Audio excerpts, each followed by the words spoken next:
He wasn't the loudest in the room, but when he entered, everyone listened. He didn't chase fame. It came quietly, like a shadow that knew it belonged beside greatness. Mobster, cop, father, poet, Paul Sorvino wore many faces. But behind them all was one simple truth. He was a man who brought dignity to roles that often lacked in real life. Today, we remember the gentle giant, whose silence could speak volumes. Brooklyn, 1939. Paul Anthony Sorvino was born to an Italian immigrant father and a homemaker mother. He grew up surrounded by opera, art, and grit, three things that would shape the man forever. He dreamed not of movies, but of music.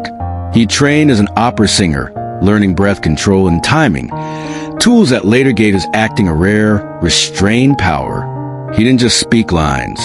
He delivered them like he was conducting a symphony. His career began on the stage. That championship season earned him a Tony nomination in 1972. But it was his transition to the big screen that turned heads. Roles in Reds, A Touch of Class, and The Rocketeer showed Hollywood man who could ground any scene. He didn't beg the camera for attention. He let the camera come to him. And in 1990 it did, with force.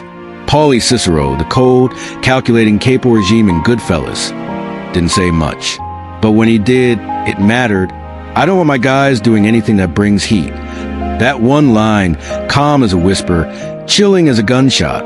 Martin Scorsese gave him the part, but Paul made it iconic. He said it nearly broke him to play such a ruthless man. Because deep down, he wasn't that man. He was the opposite.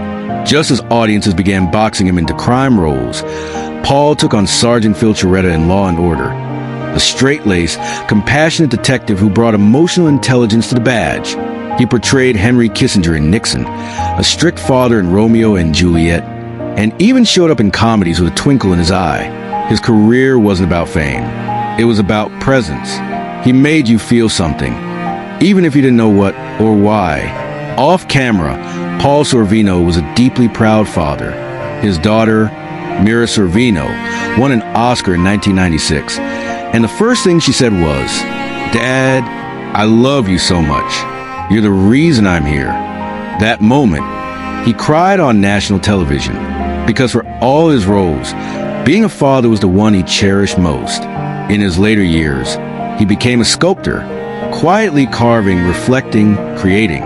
He even sculpted a bronze of himself, hands clasped in peace. On July 25th, 2022, Paul Sorvino passed away at 83 in Jacksonville, Florida. He now rests at Hollywood Forever Cemetery, beside the legends. But to those who truly knew his work, he was already one of them. He taught us that real power doesn't shout. It listens, it feels, it holds a pause. Paul Sorvino may be gone, but the silence he left behind is filled with meaning. If his legacy touched your life, through film, family, or quiet strength, please subscribe to honor those we've lost but never forgotten, because in remembering them, we remember ourselves.